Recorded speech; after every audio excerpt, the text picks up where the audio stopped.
What's going on, guys? So you are inside of a 2021 Chevy Silverado Z71 LTZ in the Carhartt trim special edition package. This is a beautiful truck. It's got so many great things about it. This LTZ package really gives this truck all the technology and luxury features you could ask for.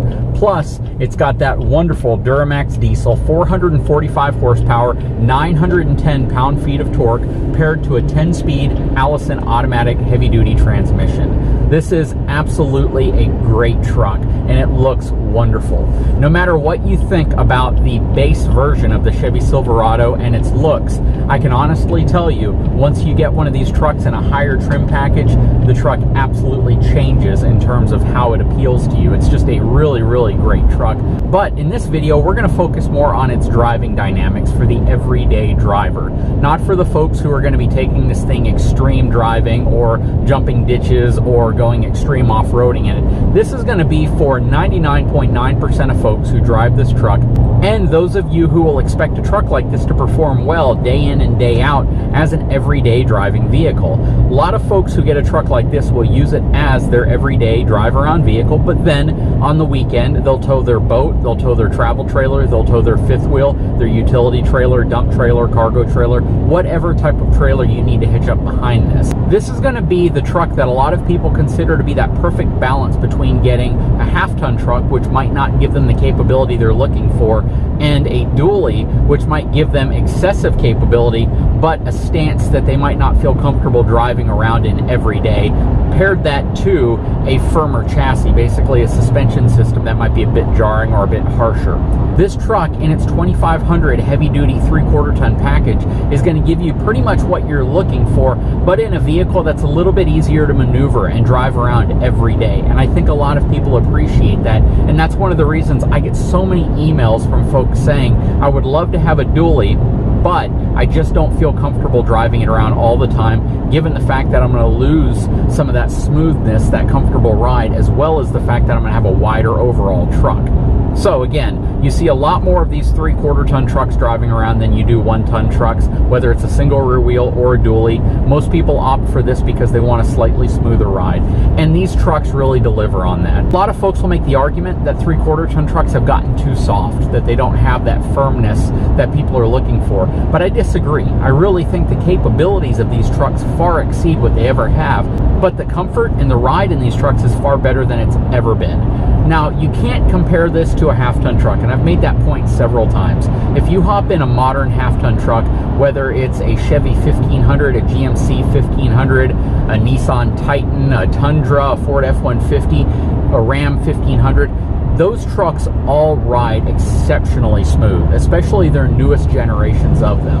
When it comes to 3/4 ton trucks, you still need to have the suspension capable of properly towing heavier tongue weights, heavier pin weights, and just carry more cargo in general. And because of that, your suspension is always going to be firmer. It's always going to lean more towards a heavy-duty pickup truck suspension versus a lighter-duty pickup truck suspension. And that's all designed around the fact that, again, you're probably more likely to tow or carry something in a 3/4 ton up truck than you would be in a half-ton. Now, in terms of driving dynamics, I've driven them all. I've driven the 3/4 ton trucks from GM, whether it's the GMC or the Chevy. I've driven the Ford F-250 as well as the Ram 2500, and they all ride pretty much the same in terms of overall comfort. They all have a very, very nice, comfortable, tame feel for a 3/4 ton truck. If you hop out of a half-ton and hop into one of these, it's not going to feel the same. Anybody who tells you it is, anybody who says a 3/4 ton truck rides like a half-ton truck, specifically a newer half-ton truck, isn't being entirely honest. They ride very well, just not what I would consider to be half-ton comfortable yet. Now, one thing I've always appreciated about the Duramax is just how quiet it is. You can absolutely still tell that there's a diesel under the hood, but it's a very quiet diesel. The transmission being a 10-speed Allison transmission shifts effortlessly, very smooth. I don't think that anybody getting into one of these trucks any longer has to worry about the engine sound creeping into the cab. Even if you get a Ram, which is going to have the Cummins engine, it is marginally louder, but not in what I would consider to be an intrusive way. I think the biggest challenge for most people moving to a 3/4 ton truck, especially if you've never driven or owned one before, is going to be the ride quality. It's going to feel different than your half ton. It's going to feel different than an SUV. It is ultimately designed for towing, and given that fact, just prepare yourself for that. No matter what manufacturer you decide to go with, they all ride roughly the same.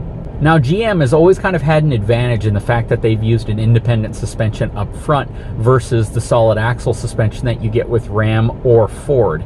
And I think that that margin of difference in terms of comfort is definitely not what it used to be.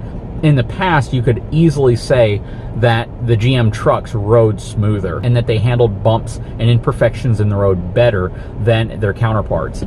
Again, that's not really the case anymore. They all ride really smooth, and I would say that the feeling overall from all of these trucks once you get them on the road is about the same. Where the difference is now isn't in terms so much of ride comfort, but it's more handling. I do feel the GM trucks, both Chevy and GMC, have better handling than the Ford and Ram trucks with the solid front axle. The suspension feels like it's stuck to the road a little bit better. It feels more planted overall. All the trucks feel good, but in terms of overall stability, I'd have to say that this Silverado feels a bit more planted than its competition. Now, I know there's all sorts of reviewers out there that love to give 0 to 60. They love to give you a lot of information related to how fast these trucks are, what they're capable of doing. You know, I think for the most part, the folks who are going to use a truck like this to drag race will specifically build it up to drag race. I don't think anybody who gets a truck like this and is really worried about 0 to 60 or is really worried about quarter-mile times, things like that, I don't think they're going to get this truck, keep it in its stock form, and then just kind of hope it's going to go out there and destroy all these vehicles on the racetrack. I believe that everybody is looking for a vehicle that picks up well, has great acceleration, is going to give them the feeling of a powerful engine under the hood, shifts smoothly. I believe that's what people are looking for, and you know, this truck definitely performs in that sense. You don't have any lack of power at all. The truck feels exceptionally powerful overall. But again, I don't think that that's what people really truly care about with these trucks. Now, since I've driven them all, I can tell you which ones I think perform a little better in terms of speed, which ones I think perform a little bit better in terms of, you know, putting a smile on your face when you hit that accelerator. You know, in terms of Cummins, it's definitely the most sluggish off the line and all the way through its gears. It definitely feels like it is the slowest. But on the other hand, it feels like a torque monster. It feels like it can tow anything. The best way I could probably equate it is to driving a semi-tractor. You feel like you can tow anything, even though it may not be the fastest thing out there. In terms of speed and acceleration, I have to give it to Ford. The new Power Stroke that they have in their 3/4 ton up trucks is absolutely a monster. But close behind it, overall, I'd have to say that this Duramax definitely feels as if it would be right on the tail. It does not feel underpowered. It does not feel slow. It does not feel sluggish. In terms of overall power, this thing to a lot of folks will feel like a rocket when you hit the accelerator, when you take off. It will not feel as if it can't keep up with the competition. It can pretty easily overtake a Ram. I don't think you'd have any problem there. And again, you get it in a really, really good sounding package. And the shifting through this 10-speed Allison is absolutely butter. Just very smooth. Now let's talk about the things I think most people come to my channel and care about. They want to know, owning this, is this something I feel like I could drive around every day? Absolutely. Maneuverability wise, you know, it's a 3/4 ton truck. I'd probably say it's on par with a 3/4 ton truck from both Ram and Ford, but at the same time, maneuverability isn't that bad.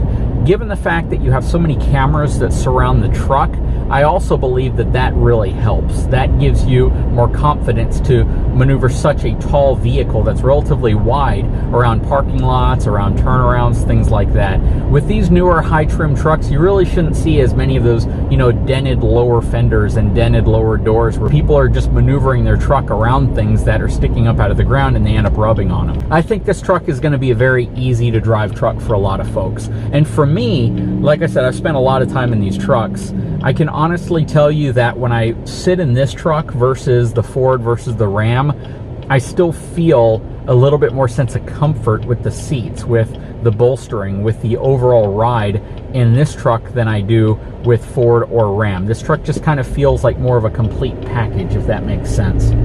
Now, from a technology perspective, that's probably where I have to ding GM the most. They have some really great technology, but it's all packaged in a very kind of vanilla way. Now, the dash, the materials, everything feels high quality. It's all soft touch, unless you go with a lower trim truck and then you see more plastics, but everything feels very high quality. The fit and finish is absolutely amazing. But the crazy thing is, the world we live in today, if you're not adapting to technology and if you're not adding features and things that really stand out, then you're almost irrelevant in, you know, just a couple of years. So having a feature on this truck like the auto closing tailgate, the electric up tailgate, having features that you can control like your in-command system on an RV in this vehicle, that you have access to weather, sports, you know, movies, all that other stuff from your infotainment system. It is primarily for people who want a truck that's relevant in just a couple of years. And I think that General Motors is doing a really great job there. The only area that I kind of hit them is the fact that it looks relatively vanilla, that it doesn't really have that more modern, newer feel inside of it that a lot of people expect. And that's really an area where Ram has stepped up and leads the pack. They've developed an interior that's just phenomenal. And I've had a chance to spend time in the new 2021 F-150, which also has a very nice modern feeling interior, whereas General Motors has chosen to kind of carry over the interior from their previous generation into their newest version of this truck. So I'm really hoping to see great things from GM in terms of their interior in the next generation of their truck. Maybe the exterior is going to stay the same, but they'll just do some mild interior changes and some refreshes, similar to what Ford's likely to do with their Super Duty. What I can tell you is the Carhartt package that this truck has on it garners a lot of looks. Everywhere you go, people look at the truck.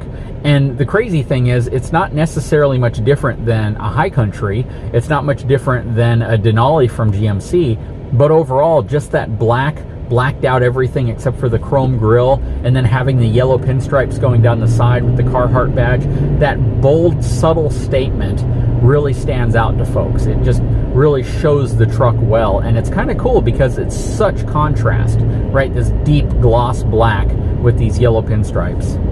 Overall though, I think it's a great truck. If you're a Chevrolet fan, I think you'll naturally love the evolution of this truck from its predecessor.